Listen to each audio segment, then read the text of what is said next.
Et bonjour YouTube, j'espère que vous allez bien. Aujourd'hui, jour un peu particulier. C'est vrai que d'habitude, c'est souvent un peu monotone ma vie, puisqu'on parle de Yu-Gi-Oh! On est heureux, mais finalement, on parle que de Yu-Gi-Oh! Mais aujourd'hui, c'est jour de demi-finale de Champions League et le Paris Saint-Germain est encore une fois cette année qualifié. Cette fois-ci avec la manière, même si on s'est un peu fait peur au dernier match. Donc, du coup, c'est le club que je supporte depuis tout petit. Donc, forcément, on sort le maillot. Alors, payer un maillot à 150 € tous les ans est évidemment pas du tout raisonnable. Ça ne paye même pas le doigt de pied de Messi. Mais c'est pas grave, puisque cette année, il est plus là. Donc, du coup, peut-être qu'on a participé au doigt de pied de Désiré Doué. Donc, ça, c'est quand même pas mal en réalité. Du coup, plutôt que vous parler de ma vie, aujourd'hui, on va parler des deux decks principaux qui sont attendus dans cette nouvelle méta avec les premiers tournois. Je rappelle qu'ils se déroulent ce week-end. Ce week-end, on va tout casser sur ma chaîne Twitch du samedi à partir de 9 h du matin jusqu'au dimanche, dans la nuit de dimanche à lundi. Ça va être n'importe quoi. Donc, évidemment, n'hésitez pas à passer. Il y aura notamment un YCS, hein, ça va être assez huge. On va parler un peu prix. Pourquoi on va parler un peu prix? Parce que nombreux et nombreuses d'entre vous veulent peut-être faire le CDF avec les meilleures armes, en tout cas les meilleures armes présumées, mais n'ont aucune idée de ce que coûtent les decks. Et je me suis dit qu'une vidéo comme ça pourrait être intéressante justement pour pas que vous commenciez à acheter et que finalement ça dépasse votre budget et que vous vous retrouviez soit dans l'impossibilité d'acheter, soit tout simplement en train de complètement partir en couille avec votre argent.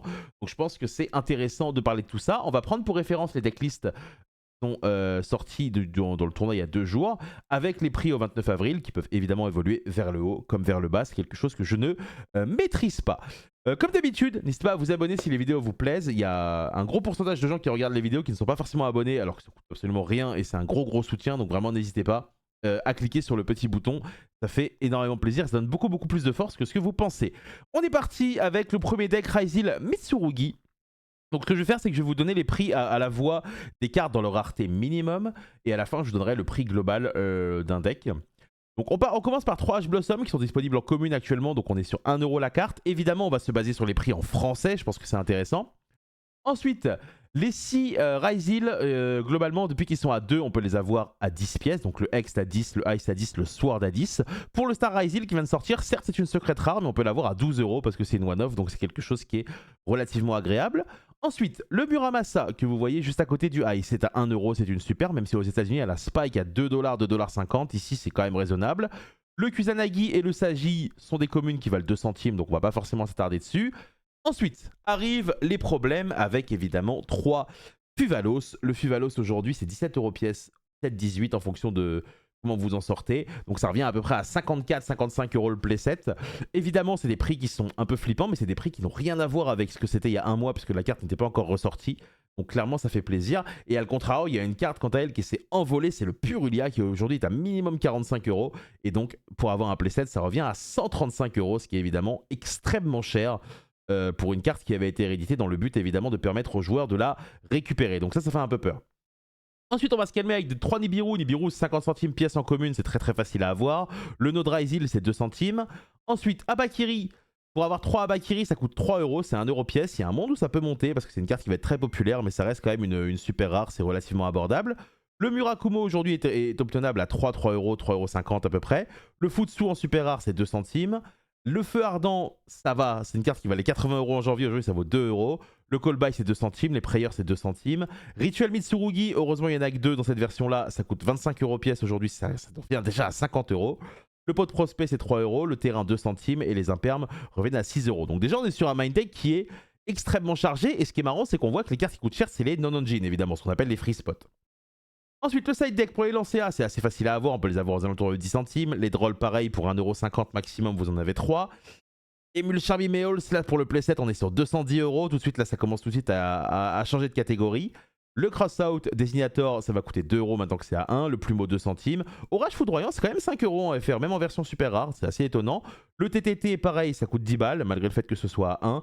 Et la piège, ça coûte 2 centimes. Au niveau de l'extra, on est beaucoup plus tranquillou, puisque à part Zeus, globalement qui nous coûte 10 €. Tout le reste de l'extra coûte à peu près le prix du Zeus, donc on se retrouve environ à 22 €. Et là, c'est le moment où vous allez me dire, mais Vince, du coup, si je veux jouer ça, combien ça coûte finalement? Pourquoi j'ai écouté toute cette vidéo?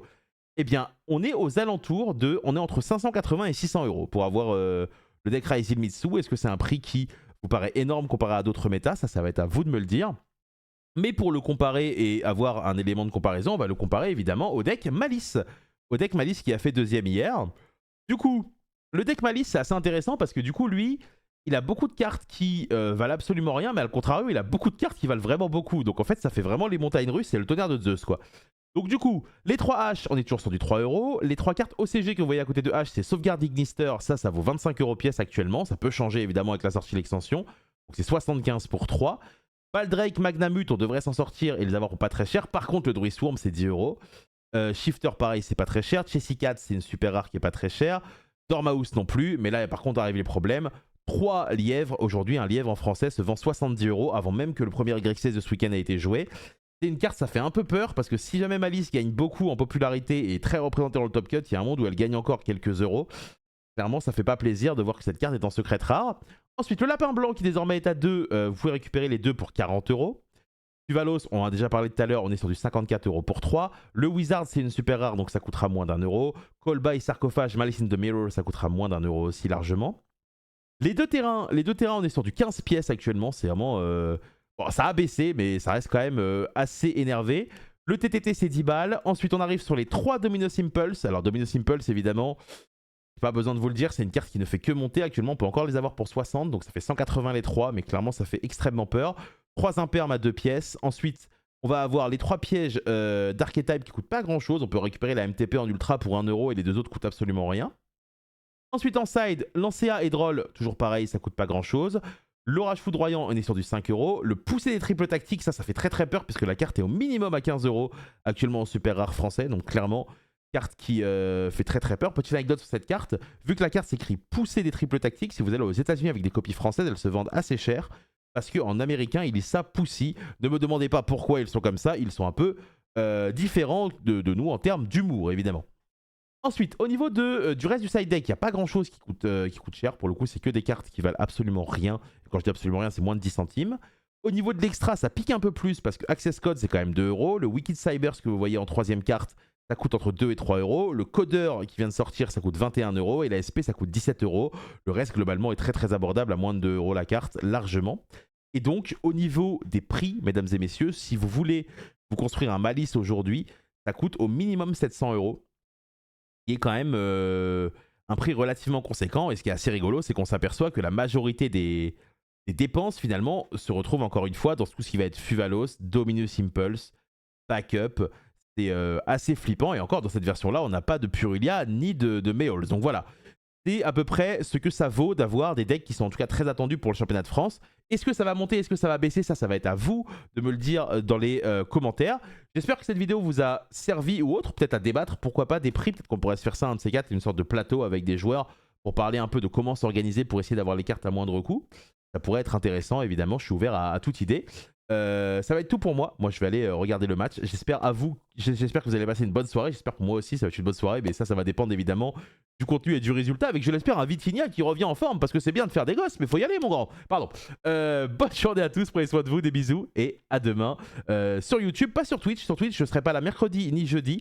On se retrouve sur Twitch vendredi parce qu'il faut que je me repose pour que ce week-end, je sois capable de vous fournir le meilleur des casts possible pendant quasiment plus de 30 heures en 2 jours.